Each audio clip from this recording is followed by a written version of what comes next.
Eric here with some basic tech tips on tuning your P7100 pump, whether it's on a 12 valve or a 24 valve. So what a lot of people have issues with is smoke control when they start adding some more boost or larger turbo on their trucks. And this is kind of a compiling amount of a bunch of different things. So when you move the AFC housing forwards, you get more fuel, but you also change the minimum amount of boost fueling that you have by moving this foot forwards. Inside the pump is the rack, and I can't move this one because this pump is seized, but the minimum fueling is set by your smoke screw on the back of the AFC housing right here.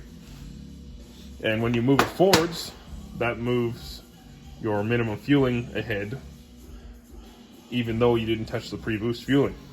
So you end up getting more smoke. There isn't really much you can do about this. It's just kind of the nature of the beast, of course, with delivery valves, injectors, and different setups. So what you could do is you can pull the AFC back instead of all the way forwards, allowing you to, and then turn your pre-boost in to get more boost fueling, but it limits your top end fueling, so you lose a little bit on the top end there. You don't get all travel. The other thing is with larger single turbo combos that spool around, say, 2200 RPM or higher, is that the minimum boost setting for pre-boost fueling needs to be higher, because as RPM increases, it takes more fuel to burn the air. So, but where that runs into problems is that on the low end, you have a ton of fuel, and you can't really do anything about that. So that's where some people get pretty smoky combos. With higher boost pressure setups, you get, of course, more air. And I'll explain how the star wheel works and how you can tune it to work better with your combo. So this diaphragm here gets air from the engine. So when you go into boost, it gets air pressure, and then it pushes in this diaphragm, which moves this arm, which gives you more fuel. So if you move the star wheel right here inside the pump, it's almost as if you're adjusting the spring tension, and the tighter that spring is, the more pressure inside the diaphragm it takes to get more travel. So where I ran into issues when I went compounds is that at 15 psi, it really wasn't making too much power. But 15 psi on the stock AFC settings gave this about half travel, which ended up being really smoky and giving it a ton of fuel. So what I did to counteract this is I tightened up the star wheel. So when you push down towards you, the star wheel will go to the right, putting more tension on it. So then it will take more air pressure to get more travel out of the AFC housing. If you loosen it off, it takes less air pressure to get more travel. Now, there's some diminishing returns with tightening the star wheel more. So you can only compress the springs so much, and by turning the star wheel up, you end up eventually getting the coil bind on the spring inside, so you don't get full travel out of the rack, out of the AFC. So where you can solve this is going to a heavier set of AFC springs, which a couple people sell I think Power Driven sells them. Not too sure off the top of my head of other companies. The other thing you can do to the AFC housing is you can shave 2 millimeters off of right here, and then on the opposite side of this boot is a cupped washer, and you replace that with a fender washer. Here's a fender washer. I had to go dig it out.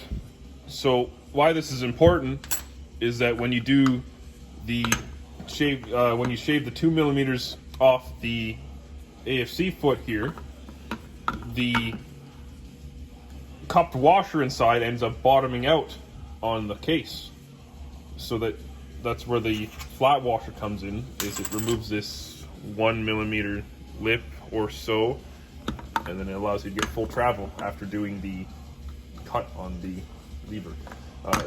This just comes out by taking off this nut, and then this comes apart, the spring comes out, you remove this nut right here, and then put a flathead screwdriver behind here, and then this whole rod comes out, and then you can get the foot out.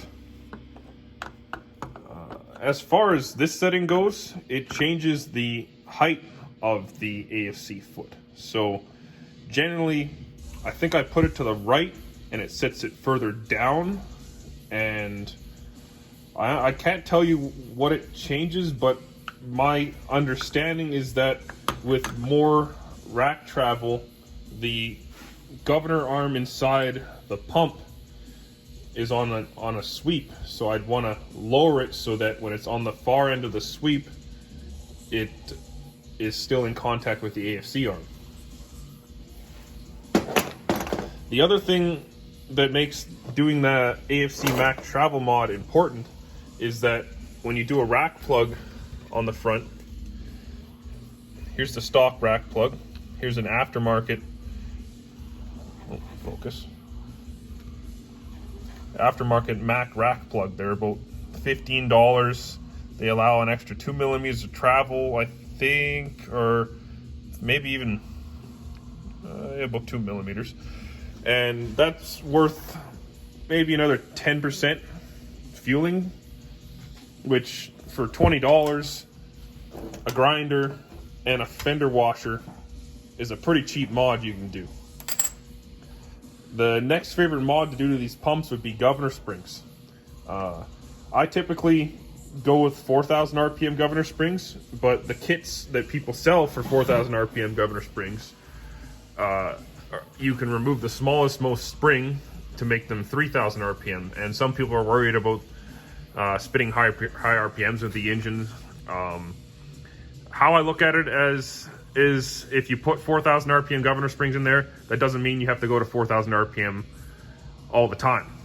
It's nice to have that option there in the future if you do upgraded valve springs, push rods, things like that. On my personal combos, I've spun 4,000 RPM all the time. I've even done 5,500 RPM on stock valve springs. I'm not going to say you should do it, but you can do it. It's okay if you do it occasionally, but valve springs are a good upgrade. I have a set of Beehive valve springs made by Comp Cam. I ran the dimensions and spec'd out this set, and they're very comparable to the Hamilton and Power Driven Beehive springs, but I'm hoping to bring them to market for around half price of what Power Driven and Hamilton sells them for. As far as the rack plug and governor springs go, Amazon has them for pretty cheap. Don't really buy into brand name brands. It's an aluminum cap and it's a bunch of springs. They're really, you can't change the quality of them that much. I picked these up for $10, and the governor springs run about $50. You know, you don't have to spend $250 on a set of gov springs and $30 on a rack cap. Just look around. I'll look into offering this on the HHK website when I get it up and going. Hopefully save you guys some money. Some additional notes. As far as fuel plate goes, I don't run one. Some people cut this flat, so to make a zero plate, it's the same thing as running no fuel plate. I believe the best way to put what a fuel plate is it's like a physical representation of a fuel map. Another thing you can do, if you didn't want to mess with the star wheel, is you can run a TurboSmart boost tee.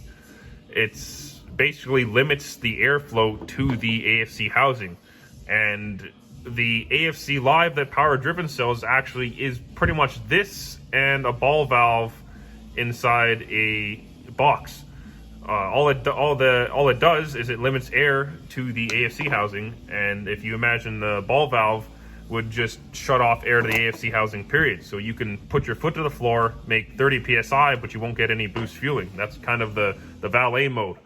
The TurboSmart Boost Tee, whereas if I turn it all the way in, it can get no air to the AFC housing, or say I turn it out a couple turns here, it has air come into the AFC housing a lot slower, and this makes your boost ramp a lot more gradual. So it's an alternative to modifying the star wheel and getting a set of springs.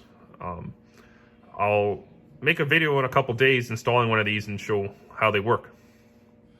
I hope that you enjoyed this video and that I was able to teach you something today.